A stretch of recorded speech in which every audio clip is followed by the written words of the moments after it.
أعوذ بالله من الشيطان الرجيم.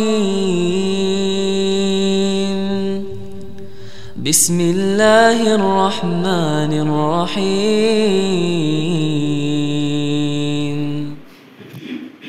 إن الحمد لله نحمده ونستعينه ونستغفره ونعوذ بالله من شرور أنفسنا ومن سيئات أعمالنا من يهده الله فلا مضل له ومن يضلله فلا هادي له أشهد أن لا إله إلا الله وحده لا شريك له وأشهد أن محمدا عبده ورسوله أما بعد فيا أيها المسلمون أوصيكم ونفسي بتقوى الله وطاعته فقد فاز من اتقى فقال الله تعالى في القرآن العظيم أعوذ بالله من الشيطان الرجيم يا أيها الذين آمنوا اتقوا الله حق تقاته ولا تموتن إلا وأنتم مسلمون أما بعد.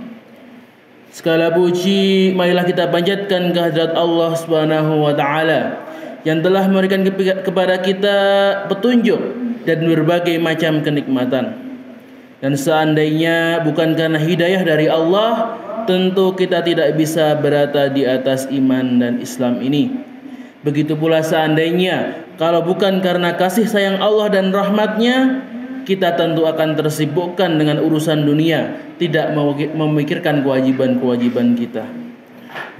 Begitu pula karena berkat nikmat Allah lah kita masih bisa terus sehat sehingga bisa beribadah dengan mudah dan kuat. Salawat dan salam semoga tercurah kepada suri tauladan dan panutan kita Nabi besar Muhammad sallallahu alaihi wasallam, kepada seluruh keluarganya, para sahabatnya, para tabi'in, para tabi'ut tabi'in, dan semoga kita semua termasuk pengikut beliau sampai hari kiamat kelak. Khatib berwasiat kepada diri khatib pribadi dan kepada para jamaah sekalian agar senantiasa meningkatkan ketakwaan kita kepada Allah Ta'ala, karena sungguh ketakwaan ini adalah bekal kita di hari akhirat nanti. Allah Ta'ala berfirman, Inna akramakum indallahi atqakum. Sesungguhnya yang paling mulia di antara kalian di sisi Allah adalah orang yang paling bertakwa. Ma'asyiral muslimin, jamaah masjid yang dimuliakan Allah Subhanahu wa taala, Rasulullah sallallahu alaihi wasallam sebagai suri tauladan kita mengajarkan untuk tidak banyak mengetahui aib atau kejelekan orang lain, agar kita memiliki salimus sadr, yaitu hati yang bersih.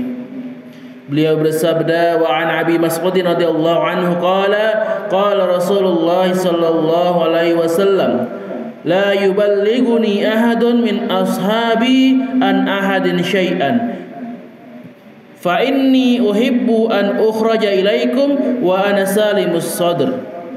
Jangan sampai ada seorang dari sahabatku yang menyampaikan sesuatu yang buruk tentang orang lain kepadaku, karena aku ingin keluar dalam keadaan hatiku bersih. Kita diajarkan untuk lebih berfokus pada introspeksi dan memperbaiki kekurangan diri kita daripada mencari kesalahan orang lain. Karena seringkali kita tidak menyadari betapa banyak aib kita, betapa banyak keburukan kita, sementara kita mudah sekali untuk melihat kekurangan orang lain. Sebagaimana yang ditegaskan oleh nasihat dari Abu Hurairah radhiyallahu anhu yang berkata, salah seorang di antara kalian mampu melihat kotoran kecil di mata saudaranya, tetapi lupa dengan kayu besar di matanya sendiri. Dalam bahasa kita,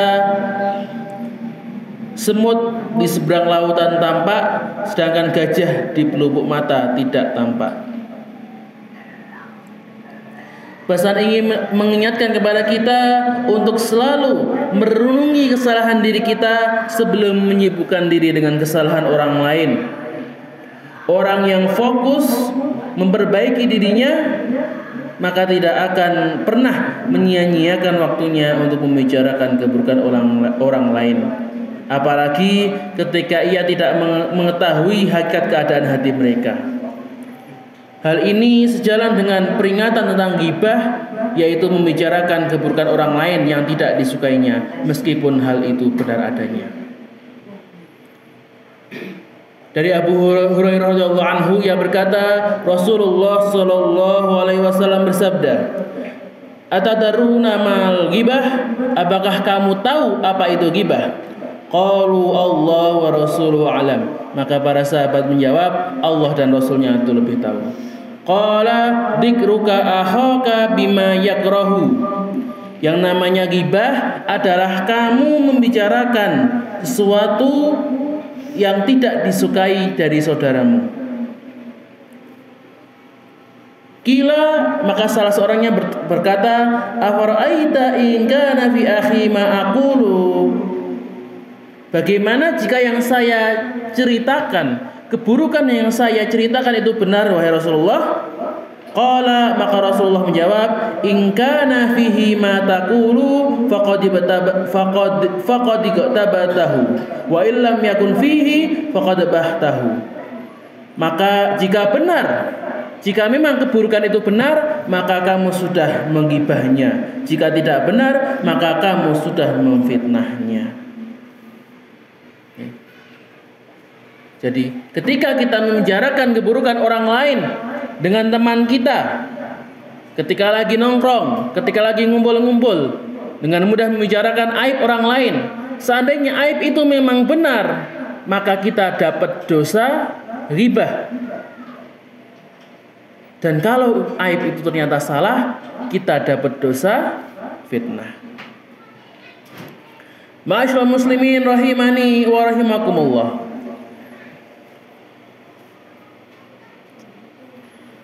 Maka ghibah ini secara tegas dilarang oleh Allah Subhanahu wa taala di dalam firman-Nya. Surat Al-Hujurat ayat 12. Ya ayyuhalladzina amanu jtanibu katsiran minadh-dhanni inna ba'dadh-dhanni itsm. Wahai orang-orang yang beriman, jauhilah banyak prasangka, karena sebagian prasangka itu dosa. Wala tajassasu wala yaghtab ba'dukum ba'dha. Dan janganlah mencari-cari keburukan orang lain, dan janganlah menggunjing satu sama lain. Ayuhibbu ahadukum ayyakula lahma akhihi maitan fakarihtumuh. Maka sukakah salah seorang di antara kalian itu memakan daging saudaranya yang sudah mati? Wattaqullah innallaha tawwabur rahim. Maka bertakwalah kepada Allah, sungguhnya Allah itu maha menerima taubat lagi maha penyayang. Maka ayat ini dengan jelas melarang kita untuk mencari-cari keburukan, untuk mengintai tetangga kita, mengintai saudara kita untuk mencari aib mereka, dan kemudian membicarakan aib mereka di hadapan orang lain. Allah mengumpamakan, memberikan perumpamaan bahwa orang yang menggibah itu seperti memakan bangkai saudaranya sendiri. Jadi tidak memakan daging ya, memakan bangkai. Kita saja makan daging mentah saja sudah jijik, apalagi makan bangkai, apalagi makan bangkai manusia, bangkai saudaranya. Ini menunjukkan kejijikan, menunjukkan rendahnya perbuatan ghibah itu. Maka di sini menunjukkan bahwa larangan ya, benar-benar larangan yang sangat jelas mengenai haramnya ghibah. Maka peringatan keras ini juga ditambah oleh Rasulullah ketika Rasulullah menceritakan saat Mi'raj beliau melihat orang-orang yang disiksa di neraka. Kemudian beliau melewati suatu kaum yang memiliki kuku-kuku dari tembaga yang mereka gunakan untuk mencakar wajah dan dada mereka sendiri. Maka beliau bertanya, wahai Jibril, siapakah mereka? Maka Jibril menjawab, mereka adalah orang-orang yang memakan daging manusia atau melakukan ghibah dan menodai kehormatan mereka. Ini siksa, ancaman yang diberikan kepada orang yang ghibah. Akan tetapi dalam syariat Islam Walaupun ghibah itu secara umum dilarang, ada beberapa pengecualian. Ada beberapa kasus di mana kita boleh membicarakan keburukan orang lain. Kapan itu? Ini dijelaskan oleh Imam Nawawi rahimahullahu taala di dalam kitab beliau Riyadhus Shalihin. Yang pertama adalah ketika kita mengadu kezaliman. Ketika kita dijahati oleh orang lain, kemudian kita mau mengadu kepada pihak yang berwajib, boleh menceritakan keburukan. Berkata kepada polisi, "Pak polisi, ini si fulan telah mendolimi saya, telah memukul saya, telah mengambil harta saya." Boleh seperti itu untuk meminta keadilan. Yang kedua, meminta bantuan untuk menghentikan kemungkaran. Misalkan ketika kita melihat ada kemungkaran yang terjadi, kita melihat ada saudara kita yang terjebak dalam kemaksiatan dan kita tidak bisa mencegahnya sendiri, kemudian kita meminta tolong kepada orang lain untuk membantu kita. Misalnya kepada orang tuanya, kepada keluarganya. Misalnya kita melihat si fulan itu sedang bolos sekolah, tidak mau sholat, kita lapor sama orang tuanya. "Pak, Bu, mohon maaf, saya tadi pas jalan ketemu si fulan, ternyata fulan itu kok tidak sholat jamaah, ternyata fulan itu bolos sekolah." Mengadu seperti ini nggak apa-apa, diperbolehkan. Supaya apa? Supaya orang tuanya tadi atau orang yang bisa merubah orang tersebut itu bisa mengarahkannya kepada jalan yang lurus.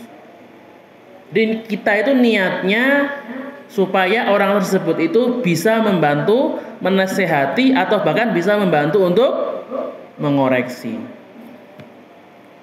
Yang ketiga, ketika meminta fatwa. Misalkan kita datang kepada Pak Ustadz, ini mohon maaf, kok teman saya itu kemarin ngambil gosok sandal saya. Nah, sikap saya itu bagaimana? Teman saya tuh kemarin kok ngerusak lemari saya, harus bagaimana? Tetangga saya kok kemarin itu jemuran saya dibuang-buang. Atau ada tetangga yang motornya itu klaksonnya terlalu keras, itu sikap saya bagaimana? Nah, untuk meminta fatwa seperti ini, boleh kita menceritakan keburukan tersebut. Yang keempat, memberi peringatan kepada kaum muslimin. Misalkan ketika ada orang yang maksiatnya terang-terangan, sudah jelas ya, dia itu orang yang terkenal suka mabuk-mabukan, orang yang suka main perempuan, orang yang suka meninggalkan sholat, yang terkenal tidak puasa, maka kita mengingatkan kepada yang lain. Bapak-bapak, ibu-ibu, ya ini ada orang seperti itu, jangan dicontoh, dijadikan sebagai bahan pembelajaran. Tentu yang dibicarakan adalah maksiat yang memang sudah terang-terangan, yang sudah terkenal. Misalnya dia tadi terkenalnya sebagai ahli orang yang suka mabuk, makanya sudah kita peringatan, Bapak Ibu, itu orang yang suka mabuk, jangan ditiru, jangan malah membahas keburukan yang tidak diketahui. Nah, itu tetap tidak boleh. Dan yang selanjutnya, menggunakan julukan yang sudah dikenal. Misalkan orang kok dijuluki dengan julukan nama-nama panggilan, ya. Kadang-kadang kan nama panggilan yang buruk. Soalnya kita kalau mau manggil dengan kata yang lain tidak mau noleh. Misalnya karena badannya pendek dipanggil cebol. Nah, ternyata itu sudah panggilannya sudah terlalu melekat. Kalau kita panggil dengan nama aslinya tidak mau jawab, ya sudah, kalau itu terpaksa. Tetapi tentu lebih baik menghindari yang terakhir ini. Ma'asyiral muslimin rahimani wa rahimakumullah. Maka jika dosa ghibah itu sedemikian besarnya, ya, diancam langsung oleh Allah dan Rasulnya, maka bagaimana cara kita supaya bisa terhindar dari dosa tersebut? Maka ada beberapa cara. Yang pertama, mengingatkan dengan cara yang baik. Kalau kita sedang nongkrong bareng, kok ada orang yang mulai membicarakan orang lain, langsung, mas tahu tidak? Itu loh, si A itu dulu punya sikap seperti ini, si B itu seperti ini. Kalau sudah ada menjurus ke situ, maka yang pertama coba diingatkan. Maaf yuk, coba, ini kan gibah, ini kan ngobrolin keburukan, Bu. Kita ngobrol yang lain saja, yang baik-baik saja. Yang kedua, mungkin kalau langsung mengingatkan kesannya terlalu menggurui. Bisa dengan langsung mengubah topik pembicaraan. Ya. Misalnya ketika ada orang sudah mau mulai menjurus ke arah gibah, langsung kita sela. Mas, ngomong-ngomong, gimana kabar keluarganya? Mas, ngomong-ngomong, ini kemarin ada aktivitas ini gimana? Besok ada jadwal apa? Besok ada kegiatan apa? Langsung kita selangi dengan topik-topik yang tidak gibah. Yang ketiga, maka kalau masih susah, hindari memberikan respon. Ya, kadang-kadang kita ini kan orang yang tidak dominan ya, yang ketika orang ngobrol kita itu bagian mendengarkan. Ya, minimalnya jangan ditanggapi, diam saja. Kalau ada orang yang membicarakan keburukan, ya sudah, didiamkan saja. Kalau bisa malah langsung dihindari. Kalau ngobrolnya kok sudah mulai masuk ke area gibah tadi, sudah membicarakan keburukan orang lain, langsung pamit saja. Ini mohon maaf, Mas, mohon maaf teman-teman, ini saya kok kayaknya ada kegiatan, tak pamit dulu, langsung tak pergi dulu. Selanjutnya, hindari bergabung. Ya.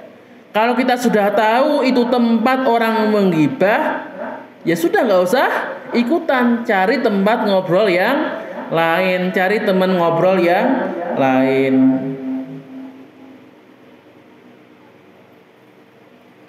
Dan jika memungkinkan, ajak mereka untuk melakukan kegiatan yang bermanfaat.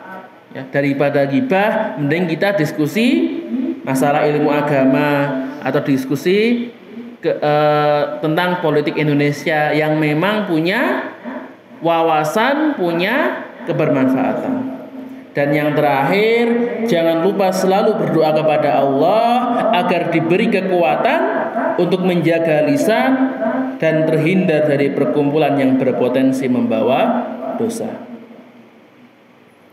Maka jemaah rahimani wa rahimakumullah, maka fokus utama seorang muslim,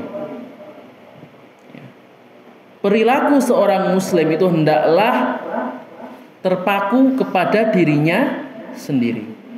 Fokuslah kepada kesalahan diri sendiri, aib diri sendiri, dan bagaimana memperbaikinya. Jangan malah terfokus untuk mencari keburukan orang lain, mencari aib orang lain, sehingga lupa pada keburukan dirinya sendiri.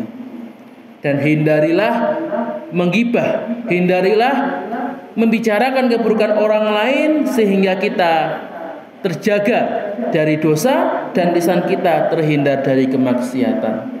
Karena gibah itu paling minimal, ya, itu ketika yang kita gibah itu benar, kita dapat dosa gibah. Tapi kalau itu salah, kita memfitnah mereka, dan kata Allah, al-fitnatu asyaddu minal qatl. Fitnah itu lebih besar, lebih kejam dibandingkan pembunuhan. Aqulu qouli hadza wa astaghfirullah li wa lakum fil Qur'anil 'azim wa nafa'ani wa iyyakum minal ayati wa dzikril hakim wa taqabbal minni tilawatahu innahu huwal ghafurur rahim.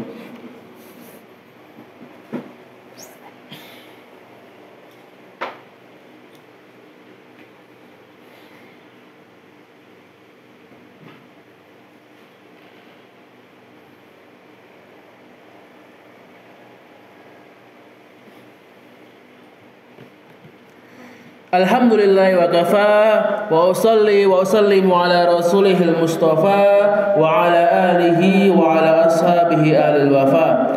Asyhadu an la ilaha illallah wahdahu la syarika lah wa asyhadu anna Muhammadan abduhu wa rasuluh. Fa ya ayyuhal muslimun usikum wa nafsi bittaqwallah wa'lamu anna Allaha amarakum bi amrin 'adzim amarakum bis salati was salami ala rasulihil karim wa qala Allah ta'ala fil Qur'anil 'azim a'udzu billahi minasy syaithanir rajim inna Allaha wa malaikatahu yusholluna 'alan nabi ya ayyuhalladzina amanu shallu 'alaihi wa sallimu taslima Allahumma shalli 'ala Muhammad wa 'ala ali Muhammad kama shallaita 'ala Ibrahim wa 'ala ali Ibrahim innaka Hamidum Majid Allahumma ighfir lil muslimina wal muslimat wal mu'minina wal mu'minat al ahya'i minhum wal amwat innaka sami'un qaribun mujibud da'wat ya qadiyal hajat Allahumma ansuril mustad'afina minal muslimina wal mu'minina fil Filistin وفي مشارقها وفي مغاربها وفي كل مكان وكن لهم وليا ونصيرا ومعينا وظهيرا اللهم انصر المجاهدين في سبيلك وألف بين قلوبهم ووحد صفوفهم ووفهم لاتباع كتابك وسنة نبيك ويسر لهم أسباب النصر وفتح البيت المقدس وإقامة شريعتك اللهم أعز الإسلام والمسلمين وأذل الشرك والمشركين ودمر أعداء الدين ربنا ظلمنا أنفسنا وإن لم تغفر لنا وترحمنا لنكونن من الخاسرين ربنا لا تزغ قلوبنا بعد إذ هديتنا وهب لنا من لدنك رحمة